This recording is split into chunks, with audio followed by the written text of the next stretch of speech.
This is episode 1969 of the Daily Meditation Podcast. I'm Mary Meckley, and I honor you for giving yourself this time to slow down and connect to the best part of who you are.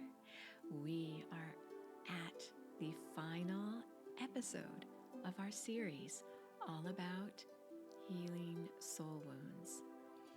The soul wounds are 5 major emotional types of pain that alter your life or how you view your life and yourself.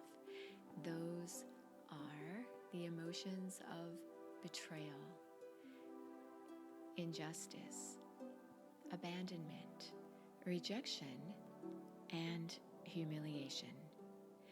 These 5 different emotions can leave you feeling trapped, as though your life is forever altered in some way. And through time, you can often begin to come to a clearer understanding of what those experiences may have meant to your life and how they even made you stronger. And that is the goal. When we are experiencing a soul wound, we come to a crossroads where we can either feel more empowered by what has happened to us over time and by learning and understanding how you can move forward, or we often feel disempowered. And this, of course, depends on the particular event or soul wound you're dealing with. Many of them are very deep and seemingly insurmountable. The first reaction is often retaliation. And then usually there's a deep sadness and a grieving period. And then your anger can soar again and again. It's like a roller coaster managing soul wounds. And then eventually you can begin to notice other qualities in your life that feed your soul rather than crush it. And these soul wounds are crushing and heavy. Throughout this series, you've explored about a hero's journey. A hero who takes these crushing moments and turns them into points in their life that defined who they are and ways they helped others through their own soul wound journeys. That's not always the case, though. Sometimes we don't feel like a hero, or we don't want to go on a hero's journey. We may want our former life back before this soul wound. We may miss someone who's hurt us deeply, even though we should not ever even want to see that person again. Soul wounds can be messy. They usually are messy.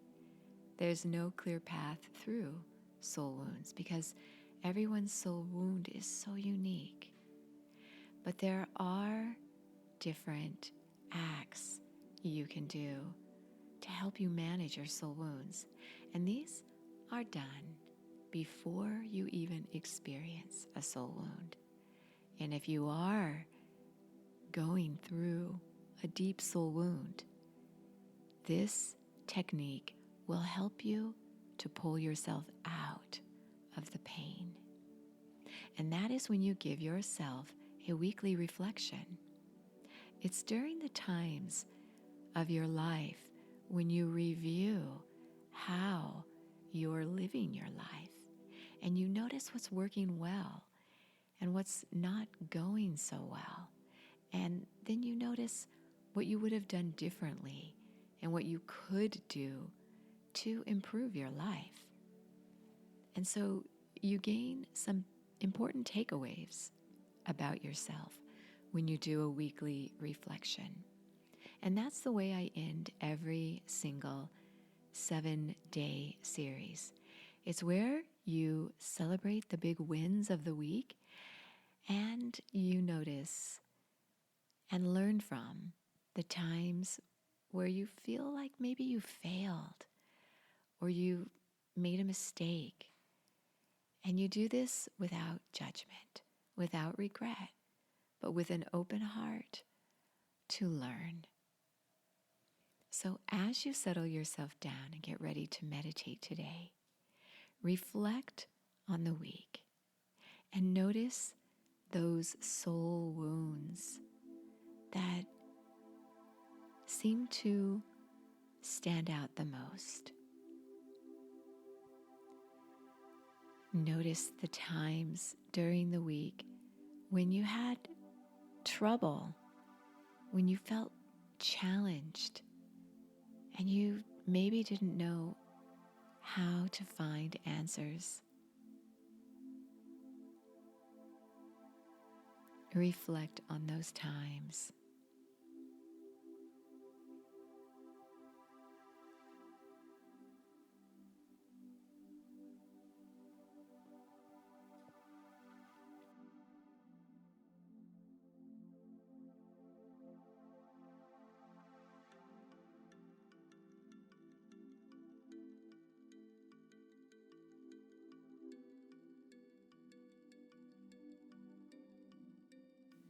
Think about what you would have done differently.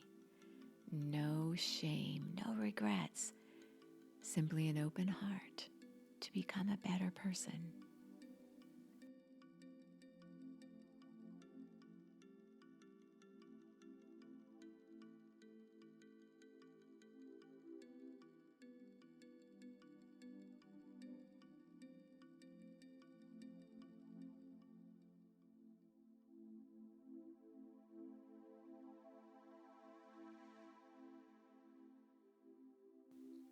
Finally celebrate your big wins. When did you honor yourself or others? When were you allowing yourself a new story to your life's journey? Reflect over your week and then sit in stillness, allowing yourself simply to be. This is your reward for all you've been through this week. If you'd like the full half-hour guided meditations that go along with each week's theme, you can find those as always on the Sip and Om meditation app. For 2 weeks free, you gain access to over 1,800 guided meditations. You are so worth slowing down for.